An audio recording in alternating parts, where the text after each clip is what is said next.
Кыргызстан. Митинги в защиту пророка Мухаммада. В Москве задержаны таджики при расклеивании листовок против Макрона. Таджикистан. Доходы уменьшаются, цены на продукты растут.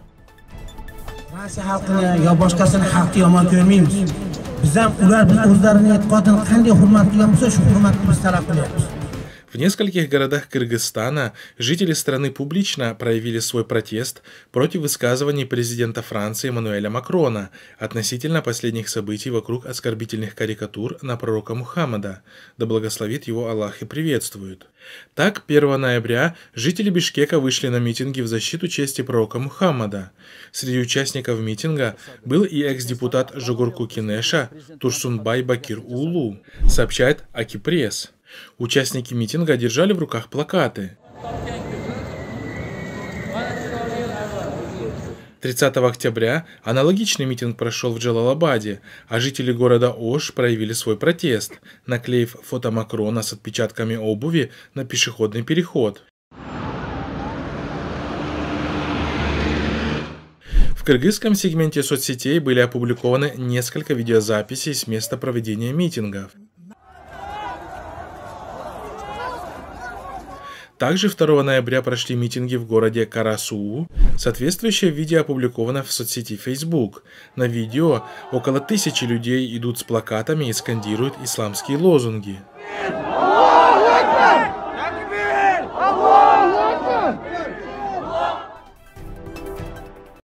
В Москве правоохранительными органами были задержаны 2 выходцев из Таджикистана, расклеивающих листовки с карикатурами на президента Франции в московском метро.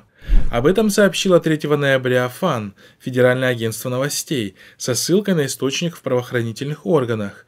По имеющимся данным, молодые люди расклеивали в вагонах метрополитена изображение Эммануэля Макрона с подписью «Террорист номер 1 в мире». Их задержали на платформе станции Третьяковская. У 22-летнего и 24-летнего задержанных изъяли листовки и составили в их отношении административный протокол. Они дали письменные объяснения своим действиям, сообщает интернет-ресурс.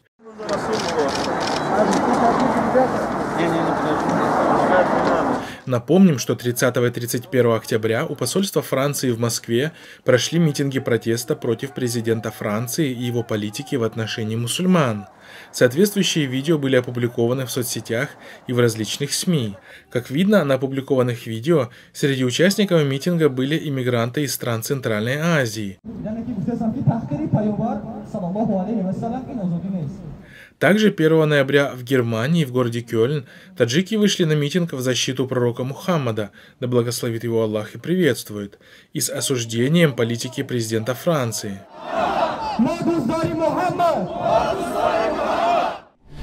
À des élèves, la liberté d'expression.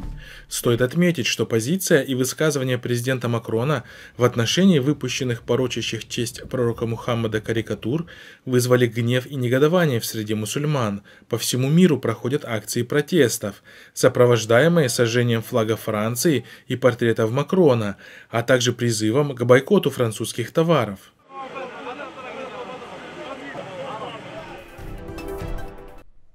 По данным Международного валютного фонда, Таджикистан является самой бедной страной среди постсоветских государств.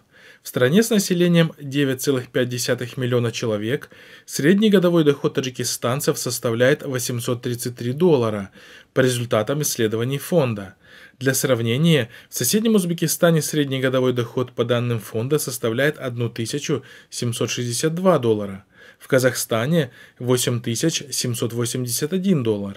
Самый высокий показатель у стран Прибалтики – Эстония $23 тысячи, Литва $20 тысяч и Латвия $17 тысяч США.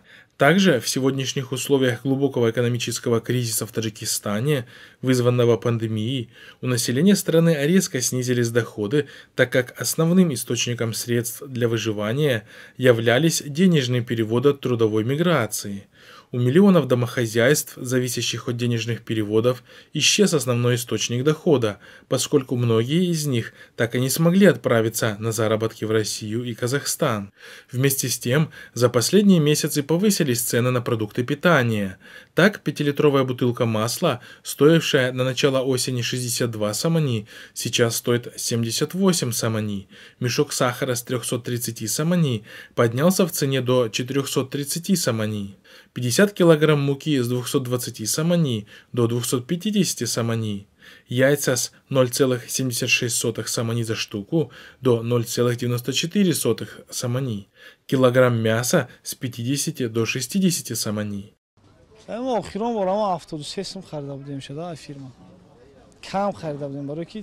Согласно исследованию Economist Intelligence Unit, EIU, нехватка продуктов питания в стране до пандемии означала на практике, что в среднем таджикистанец недополучал примерно 227 калорий в день.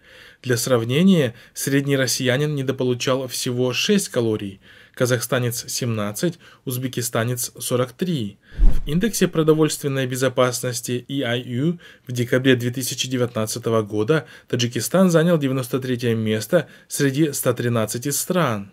По данным Всемирной продовольственной программы, 47% населения Таджикистана живет менее чем на $1,33 в день.